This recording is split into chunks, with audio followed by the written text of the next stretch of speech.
Ngarang dawar phongkiba paunikol pauchedagi maroiba pau khara khangacharaga miyamde khulo tamjage. Center amade State Luchingba singgi thouwong pennadabadagi Senapati District BJP Office Salak sakhre. BJP के Center amade State Luchingba singgi thouwong bu yaningdaba phongdoktuna Senapati da BJP की workers sing mai hauna saubaga loinana irang hawraktuna BJP की Office Salak sakhre. Pau asin hai ngachi nungthi pung ani makharam taba matamda Senapati District laiba BJP के workers singna Senapati town ge or lot laiba office to garden office adu da laiba computer amadi furniture ki polam sing ama ata thon khibani hari khongjang changsing gi wasing aduna lakadar ba lok sabha mikhalda BJP ki oiba mirep thadok tuna NPF ki mirepta sogatna ba warep laukhiba bu penda ba su phongdo ki hari license gun pikhalakadavani Churchambu district ki license gun sing pikhalakna ba khangalaki Churchambu district ki additional SP LO na thadoropa video release amada hai April thada pangthokadariba tarak nipan suba lok sabha mikhal naksilakpaga loinana model code of conduct ki matung ina police department na su tunga ba khongthang kaya lakhatlagani khongthang sing asigi manungchana district asida lairiba license gun sing manak na police station natraga mini secretariat SP officer thingalakadavani karigumba matam chana khulai sing thingalaktrabadi license adu kakpayai maram asina matam chana khulai sing hariba mfam asida thingalaknaba khangalakpaga loinana election asi kuisilaktabaga loinana district asigi tunga ba mafam kayada check point chingba hangduna pamdaba thodok sing thokpa thingnaba thaurang sing lakhalagani masida miyamna mapumphana mateng pangbina basu appeal tawrakri makha tarakpo ina pandam baukjedagi amu miyamda khudo tamjage khulai paiba singdagi sugunu kanse hairabadi miyamgi khutta lai committee kuki khulai paiba singi makhutagi sugunu kanse hairabadi sugunu miyamgi khutta lai laingang nasu sugunu miyamgi akhanaba thausu thaurang lakhotlaba khaktada mahusagum landam asigi miyamna khunda laitaba ngamgani haina crisis management committee sugunu na phongdorakre langi saitheng nagduna haujiksu kari thoklagadagi tamba ngamdaba fibam amada yum thadokuna lanjenarubadagi masagi yumda hanjinaraba sugunu miyamna amata oiba chapchaba phire ama logduna sugunu kannabagi damak mifam ama ngasi sugunu kaithela pangthokre mifam aduda tunga ba chingfamda lairiba miyoising S maniyai Y inaw ahebam dokesor amadi laitongjam joina akhanaba mingthung lensin oiduna mifam adu pangthokibani miyangi mifam aduda tunga ba wangang roi kaya na tha taramatu helaklaba lan asina sugunu miyamda haujik mayokna haliba wawasing amadi sugunu kanaba hotnabada miyamna lawgadaba phirepsing matangda wafam kaya su phongdongnakhi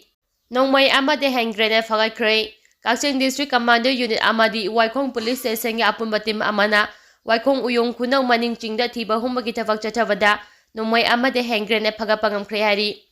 ngasi ayupung 3 kamini kolom taba matamda Kakching district ki SP Thoksom Bikramjit na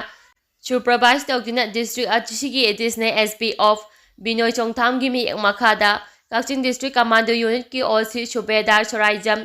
Bilana Luchingba Waikhong police station gi personnel sing yawba apunba team amana Waikhong uyong kunang maningching area da thiba humbagi thafak chathabada countryman pistol ama maru yawdaba magazine ane detonator yawdaba .36 ICE Indian made hand grenade ama phagatpangamki police na phagalaba polam sing aduga mai lenina makha taba legal action lakhwanaba mai lenaba police station da shinakre hana paw asin makha tari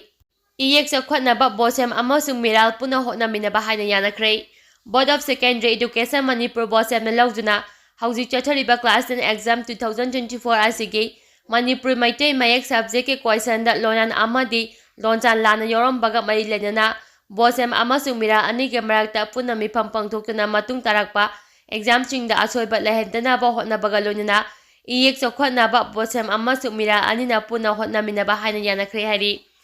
maitai irol iyek loina chilo apumalof miral kanglaipa thadoropa chura amada hauji chathariba class and exam asigi tha asigi kun maitai mayek manipuri subject thopa numita miralgi thaumi kunthra na sabatim amana jiribam nyawa tabake center singda koina chatuna yengsingki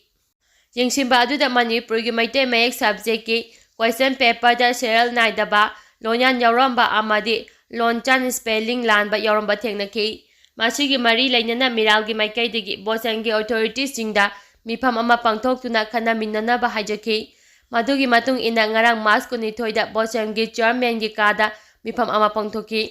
mifam aduda bosangi maikaida akham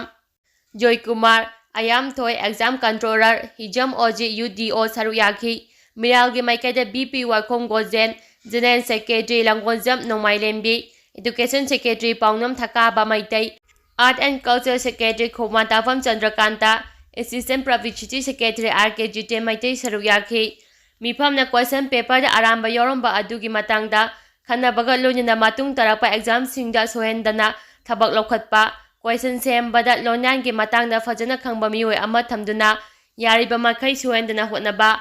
Matung Tarapada Asoybala Hendanaba, Bosenga Miraga Puna Tabak Dominaba Amadi, Matung Tarapadasu Iyek Sakwa Hanaba, Bosem Amasung Miral Anipuna Tabak Dominaba, Hainasu Amata Oina Yanaki Hari. Tongan Tongaba Mapam Singda Hui Haudong Hida Kaptokre. All Manipur United Club Organization Amukogi Miyeng Makada, Imphal East District United Club Organization, IEDUCO na sinduna ngasi ayupong 6 hauduna,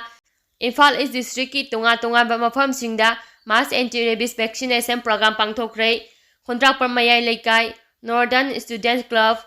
NSC amadi United Northern Chingtam Association nga khusamnaduna, Kewa Company Community Hall amasung Kewa Furjo LP School da Kewa Furjo Naharol Lamjing Purup na asobo thawdang lawduna mass anti-rabies vaccination program sing adu pangthokibani. Ngasi gi anti-rabies vaccination program aduda Kontrakpar Mayay Leikay da hui haudong punna chani aduga Kewa Furjo da punna hui haudong 135 vaccine kapthoki. Hui haudong masing yamna hidak kapnaba puthoknabagi thawrang tawba hidaki sangdagi henbana Hidak konadavadagi makhatana Kontrakpamda ngasi nungtil hui hidak kapagi thawrang silakhwatkre hari. Vaccination program aduda District Veterinary Imphal East Prompat ki Dr. Amadi staff sing asobo thawdang lawki.